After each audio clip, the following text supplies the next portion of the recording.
At just 20 years old, Ethan Gillanders already holds a third-degree black belt in Taekwondo, has been immersed in mixed martial arts since the age of 4, with experience in MMA, kickboxing, and Muay Thai. He's been competing in full contact since 2023, now stepping into a 175-pound kickboxing bout at Caldwell Fight Night 3, ready to showcase the skills he's been building over his life and in training. Welcome. Thanks for joining me. Thanks for having me. Yeah, you got it. Hey, you've been training since you were 4 years old, is that right? Yep. Wow. Talk to me how you got involved in training at 4 years old. So it all started with just trying to find an extracurricular activity for like after school.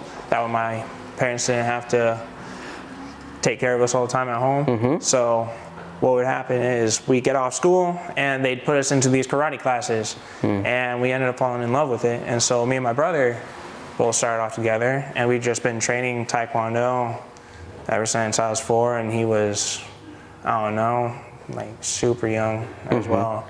And so eventually it branched off into my first kickboxing fight in 2023 to get some experience in that full contact realm. And ever since then, I've just been taking kickboxing fights as well as Muay Thai fights, just to get more experience. Yeah, well, the experience that you got in Taekwondo, I want to tap into it a little bit, because that's a long time to be practicing that particular art form, right? Yeah.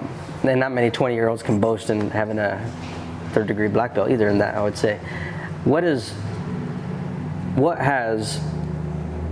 Taekwondo taught you leading into where you're at now and applying that into other disciplines? It's taught me on a fighting level very good basics for kicks and knowing how to throw those kicks with fast power and making them hurt when they land. Treating the kick like a whip instead of a bat all the time. On a more personal level, it's taught me how to be a better person, as well as helping out others and being respectful when I can, and having humility and being compassionate for others. You know, word on the block is, I don't know how true this is, but I heard that you have an affinity with tortilla rollers and shins. Is that true? Yeah. Yeah. What's that all about? It's just to kill off the nerves in the shins. It makes it so that when you hit bone on bone, it doesn't hurt as bad. I mean, you're still going to feel it, but there's a huge difference between conditioning your shins and checking that kick versus when you don't condition your shins and you take that kick. It makes a huge difference when you're in the ring. Yeah. So this new adaptation, if you would, into implementing Muay Thai into your arsenal just recently, right? Within the last 2 years, it's not that many years, but how has that changed or evolved your overall overall fighting style?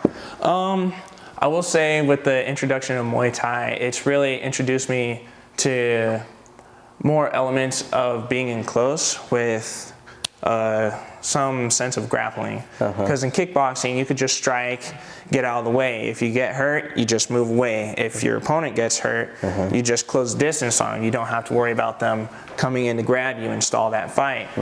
But with my first fight I had out in Washington, I found out that when you're fighting Muay Thai, it's a totally different ballgame, because if you get hurt or your opponent gets hurt, there is that ability to clinch or get caught in that clinch and maintain that closeness, preventing you from getting out and throwing those shots when they count. And so I found that the experience has taught me that there's a whole new side to fighting than just striking. And so I'm really looking forward to getting in that, learning how to do the sweeps very well, and not just learn them, but be able to put them to performance when I can. So jumping into this new arena within the last couple of years, then, like, what was it ultimately that caused you to do that? Was it just stepping up your level of competition or challenging yourself? Like, what is it? I don't have a very specific answer for that. One thing I will say is I like training and leading up to the moment. I really enjoy how I feel physically once I'm done training, that feeling of achievement, not just that I went into the gym, but I went in and I trained my ass off and I worked hard to get to where I'm at.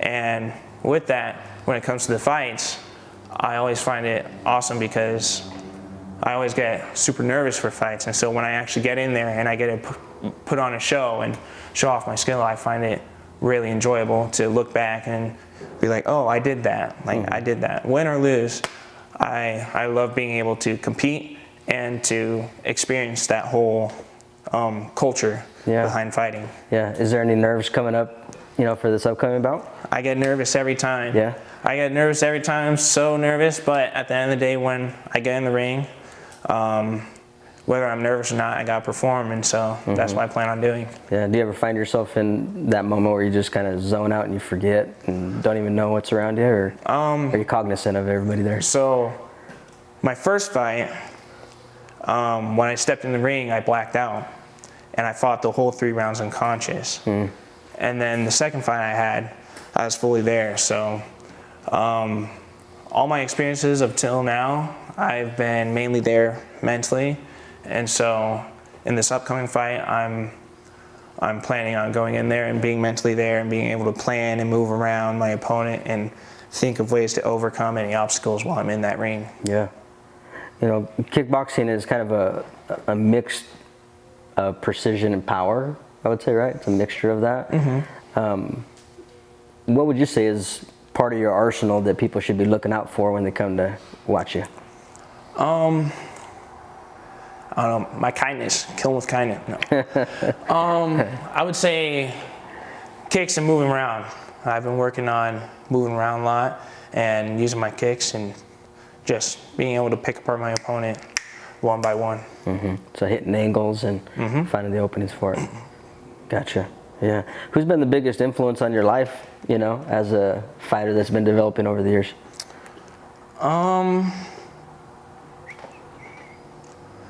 Or more than one. There's a guy named Sterling Crawford, and he's the one that got me started in this. He was my first instructor, and he was teaching me ever since I was 4. You know him? Yeah, I know Sterling Crawford. Yeah. He's the one that got me started. Really? Church Valley Taekwondo. Yeah. That's how I started. Wow. In this. And Shout out Sterling. Yeah, he's the main motivator. He's a big reason why I turned out the way I am today, not just as a fighter, but as a person. Wow. So he's one of my main like a mentor. Yeah, mentors. Yeah, that's awesome, man. See, I love hearing stuff like that because it really does point to how important it is to have mentors, coaches in your life, having a family around you that supports you in your endeavors, and it really teaches you what it is to live life in community with people. So thank you for sharing that. At just 20 years old, you got a long road ahead of you. But what's some immediate things in your foresight that you're like, man, this is a vision for where I want to see my fight career go? Do you have aspirations in particular? The dream would be to get into one championship. I feel like they have the best strikers in the world, and so that would be a dream of mine. Right now, though, I'm in the process of balancing my fighting life with my work, as well as school life now that I started school. And so for right now, fight-wise, I'm looking to stay in shape, take fights when I can, but not overwhelm myself. That way I could set myself up for my future outside of fighting as well. If I get that opportunity where I could take that road to become a professional fighter that makes a lot of money, I would love to do that. That's awesome. Yeah. What are you going to school for? So I'm going to school in hopes of becoming a dentist.